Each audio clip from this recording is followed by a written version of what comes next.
Hi guys, Shelli, Pelly, Annie Parker Confidential. Hey, if you're new to the channel, welcome. And if you're not, welcome back. My name is Shelli Pelly and I am an influencer and a creator on all things wellness, style, and beauty for women 40 and over. For those of you that don't know, I'm 53 and actually my birthday is March 30th. So I'm gonna be 54 in like 2 days. I have been a vegan for the past 18 months. I recently incorporated seafood back into my diet and you can see the why behind it in the video going vegan. From that video, I got a number of requests. Can you please share your eating program with us? I am not a nutritionist. You should always consult your own physician. This is simply what I do that I am sharing with you. Here are some key guideline do's and don'ts that I ascribe to. So let's get started. I do weigh myself. We've gotten into this whole culture of don't pay attention to the scale, don't look at the number. And while I understand the intention behind it, let's not throw the baby out with the bathwater. The scale can be your friend, and let me tell you why. Every person, man or woman, I don't care who you are, has a weight range where they personally feel the most comfortable. I call it my fighting weight. Keeping tabs on how much you weigh can help you to rein it in for those times that maybe you get off base. And let's be honest, we all do.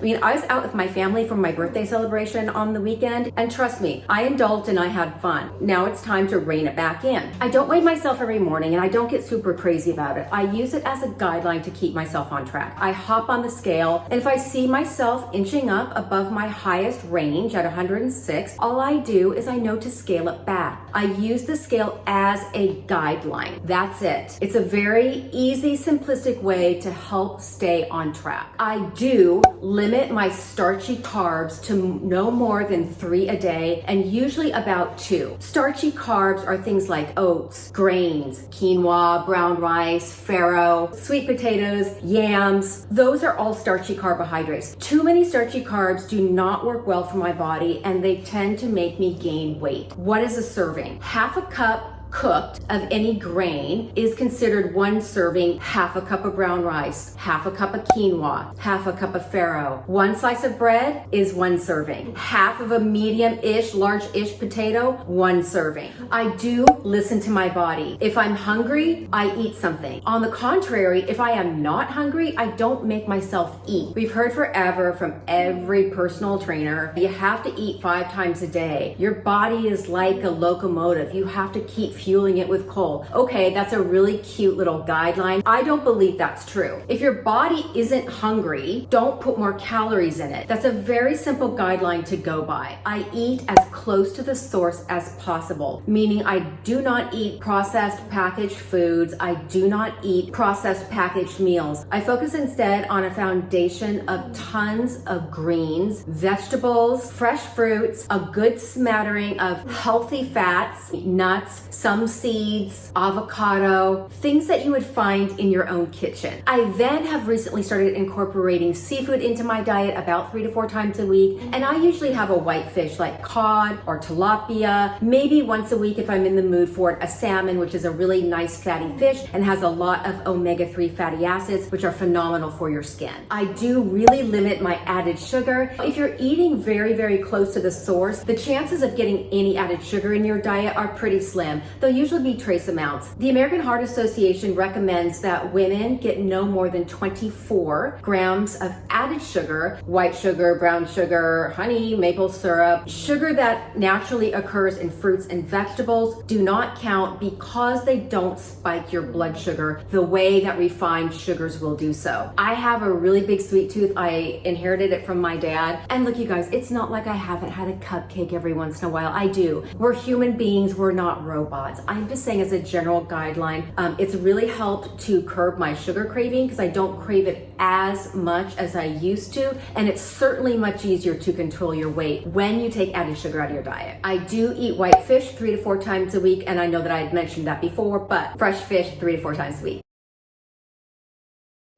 I don't ascribe to the you have to eat every 2 to 3 hours methodology. I just flat out don't believe in putting calories into your body if your body's not asking for it. I eat when I'm hungry. I don't eat if I'm not hungry. I don't count calories. Now, that doesn't mean that I'm just piling things into my mouth. What it means is I'm not driving myself batshit crazy counting calories. That being said, I am certainly mindful of my portions and I'm mindful of how much I'm eating. I also do not mindlessly snack. It's really more a question of stop, drop, and roll when you're going to eat something and think about, am I hungry or am I bored? Am I hungry or am I annoyed or anxious about something? And sometimes when you realize that you're just bored or you just have a lot of anxiety, it's helpful because I find that I'll put whatever it is away and then I'll refocus my energy someplace else. I do not juice and I do not drink juices, even healthy juices. When you're juicing, you're separating the pulp, the fiber, all the good stuff of the vegetables and the fruits from the sugar and the carbs. So you're left essentially with a glass of sugar and carbs. You drink it and what happens? Your blood sugar spikes and you're still hungry. So instead, I start every morning with a green smoothie. It's essentially a bunch of greens with water in a Vitamix. I give it a whir and I am drenching my body in healing greens first thing in the morning. I don't have fruit for dessert. You've probably heard me talk about the Beauty Detox book a million times, and if you haven't read it, I highly recommend that you do. I'll put the link down below. She's adamant about not eating fruit after you've eaten a meal, which we always thought was a good thing, right? I mean, instead of having ice cream, have a bowl of fruit. But what she says is that fruit digests so quickly that when you eat it after a larger meal, it sits on top of the meal waiting for it to digest. And what does the fruit do while it's waiting? It starts to putrefy.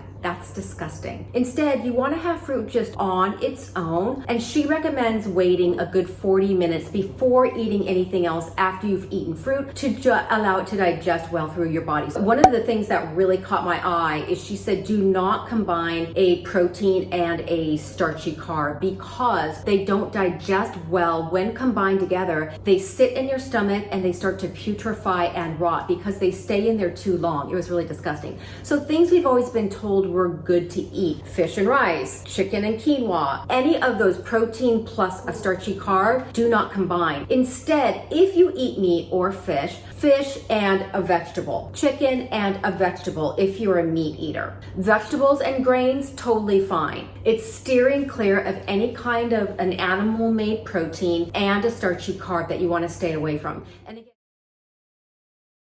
here's an example of some things that I would eat for the day. I've always been asked, well, what do you eat before you go to the gym? What should I eat before I go to the gym? And the answer is this: listen to your body. When I'm really hungry, I'll usually make myself a protein shake with my vegan TB12 protein powder. Ice, a little almond milk, give it a whir, and then I have that before I go work out. For lunch, I tend to have my heaviest meal in the middle of the day. You guys listen, I have found that it doesn't matter what time of day I'm eating my heaviest meal. It just really doesn't. Monday through Friday, I have a Thistle, which is a plant-based meal delivery service. It usually consists of a bed of greens, seeds, vegetables, avocado, and then they usually have a dressing. And dinner depends, again, on how hungry I am. If it's a fish day, I'll always have a white fish with a vegetable because, again, we're not mixing starchy carbs and a fish. I personally like Brussels sprouts. You could also do roasted asparagus, super easy to make, or you can place the fish over a healthy green salad. The point is eating as fresh and as close to the source as possible, eliminating processed crappy foods out of your diet, and limiting the starchy carb servings to 2 to 3 a day. That is what I do, and that's what's worked for me. The other thing that I really love, let me get this for you.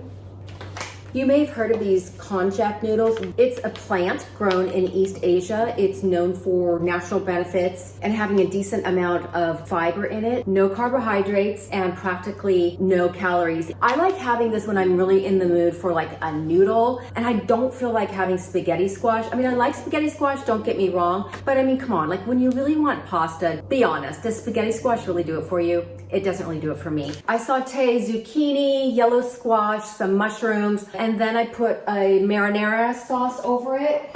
And you guys, when I'm talking about not eating processed foods, I think you know what I mean. I mean not crappy boxed foods. Yes, you could say this marinara sauce is processed because it's in the jar. Here's why I'm okay with it. Anything that's in a jar or a box, I'm going to read the ingredients: tomatoes, garlic, basil, Italian olive oil, oregano, parsley, and spices. That's it. These are things that I would find in my own kitchen. Ergo, I am totally fine with this. If I'm not in the mood to make something at the end of the night, oh my God, I know that somebody's just gonna go, ah, but I don't care. I'm telling you the truth. I'll either have my cachava. They call it a meal replacement. I would call it a light meal replacement. Delicious. It's like a chocolate shake. You've heard me talk about this before. The other thing that I will do that I'm almost embarrassed to tell you, I'll open a can of TunaFish, mix it with a little Dijon mustard, some pickles, and just eat it right from the bowl. I know. I gotta tell you, it's got a ton of protein in it. I personally like it. And because of all the protein, it's super, super filling.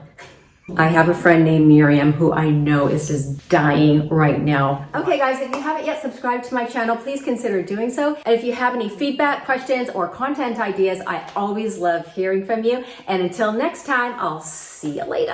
Bye.